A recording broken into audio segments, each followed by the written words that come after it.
Lanterns episode 1, the new show on HBO, finally debuted last night. Let's talk about it. I've been waiting for the show for a very long time. Finally, as Green Lantern fans, the spotlight is on us, on our favorite characters, on HBO in prime time. Not only big news for Green Lantern, but really just for superhero in general. I feel like this is going really under the radar, that we're getting a superhero show that has cursing, that's adult, on HBO in prime time, getting the 9 p.m. slot. Yes, the Penguin had it, but the Penguin is obviously not a superhero. It's more of like obviously a villain from the Batman franchise. So the fact that we're getting like a core member of the Justice League, or even two of them potentially, in a show is a big deal. The fact that it's adult is a big deal.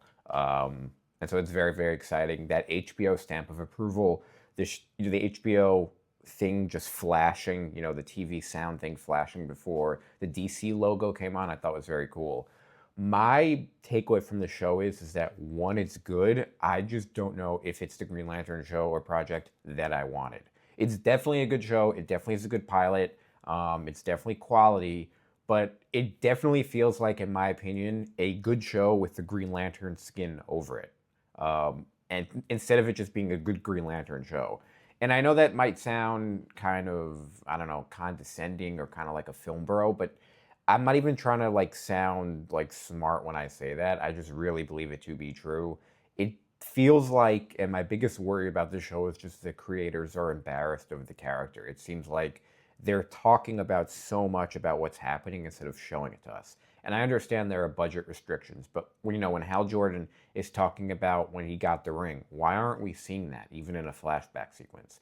So much, you know, the first episode, in my opinion, I just wanted as many constructs as possible. I wanted them using the ring early and often. It's been so long since we've gotten live action Green Lantern. We only get him in animation, and even when we get him in animation, they always nerf them. I mean, I don't want to spoil anything, but if you've seen Justice League Apocalypse War, you know what I'm talking about. If you've seen Justice League War, you know what I'm talking about. Even in Justice League Doom, you know what I'm talking about. It seems like he's never getting his proper shine, Hal Jordan. And so to finally get him in the show in the first episode, I just wanted him, to be flying around, to be using it, I don't even care so much about the suit, but I just want him to have the green glow around him, even if he's not in the suit. And we didn't really get that much. We got like very little, in my opinion, use of the ring. And I'm not saying we needed every single episode, but the first episode, I feel like they really should have hammered it home. And I also think it's kind of ridiculous, it shouldn't even be a negative. So many people are like, oh, complaining about green, complaining about the ring is ridiculous. I don't think it's ridiculous. That's the whole point of the character. I don't want to overact after one episode, but my biggest fear is that the writers of the show are just embarrassed of the Green Lantern character. Very similar to what happened with the Fantastic Four in that atrocious movie from like 10, 15 years ago. I really, really hope this entire show is not in a small town. It really reminds me of like Reacher Season 1, just with Green Lanterns in it. And we have to go to OO. I wanted to see the Guardians. I want to see other Green Lanterns. I want to see, obviously, Sinestro's in the show, so that's good. But that can go in a number of directions. Who knows? Is Sinestro just going to be like a guy in a small town, or is he actually going to be like a Yellow Lantern?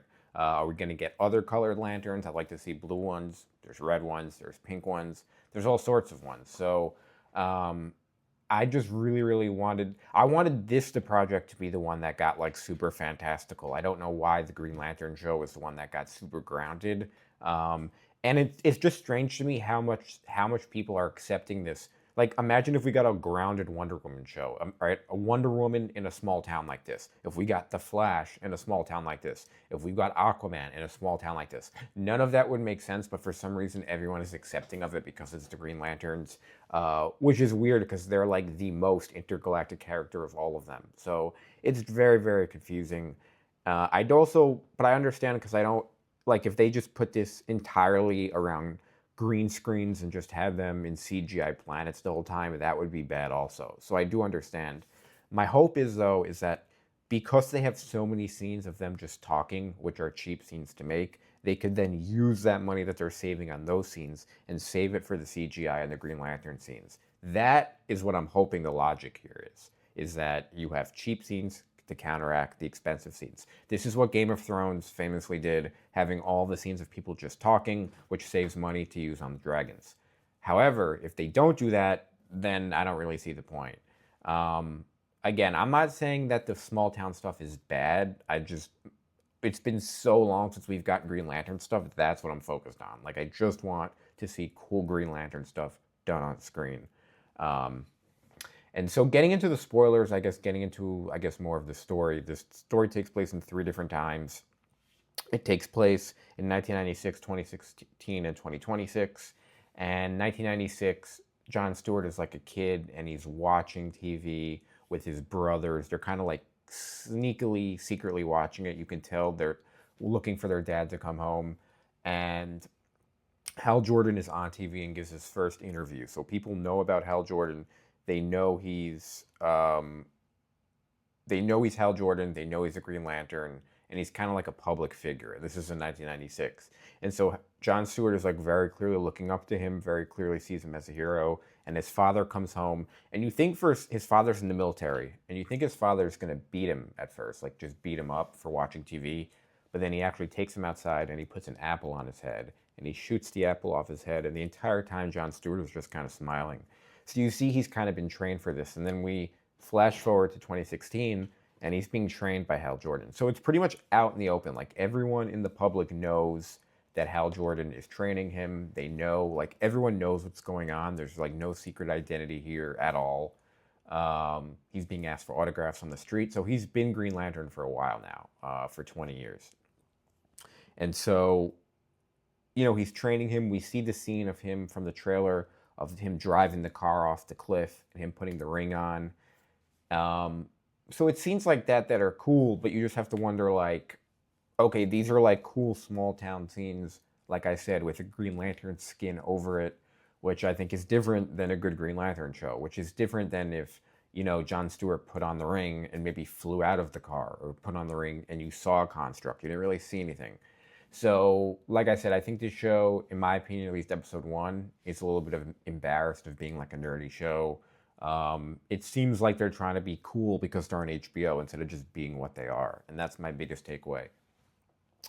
And then I guess kind of like as the episode goes on, the more like brunt main plot of the episode is that Hal Jordan gets like a message from his past self and about Nebraska. And so he thinks there are aliens there. And there's this whole plot about there was a mass shooting at a football game, and they go to the football stadium and they identify one guy who nobody seems to know. So they think he's an alien. And the small town sheriff doesn't believe him. So they're in like the interrogation room questioning him. And this is a good scene where he's kind of like asking him questions to kind of figure out if he's an alien or not. And the guy in the beginning knows the Nebraska football questions, but he doesn't know that much about Obama, which is like a political play, obviously, because he's from like rural America, Nebraska, so he probably hates him. And so this is good writing. This is kind of like, I think, the higher quality stuff that we usually don't get in superhero shows. Turns out the guy is an alien, and they don't use the word manhunter, but I think he probably is a manhunter. And he eventually explodes, and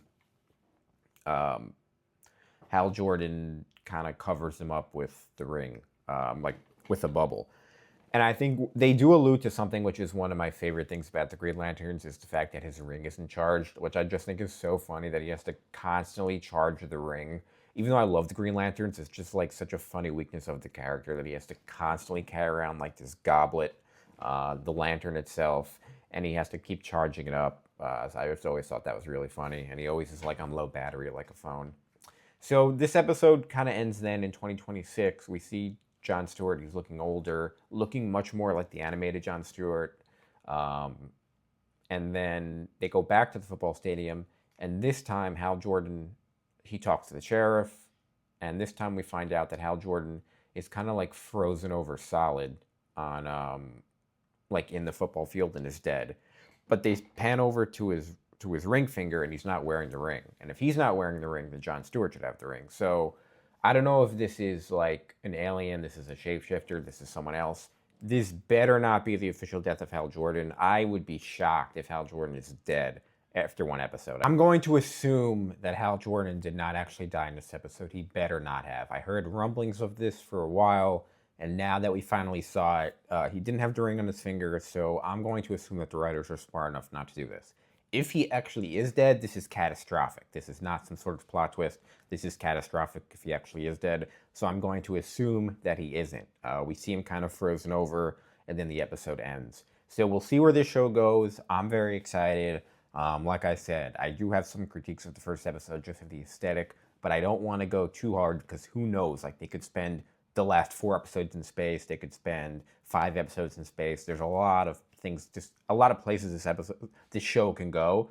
So it definitely is quality, and I don't want to overreact. I just am a little bit worried about the small town feel. I do not want to be in a small town for 8 episodes. I don't want it to be Reacher season 1 for 8 episodes with Green Lanterns thrown in. But either way, at least we're getting them back on screen. So let me know you guys thought of season 1. That's my first review. I'm going to be talking about this show a lot more as we go on. Thanks for watching, and as always, I'll see you on the next one.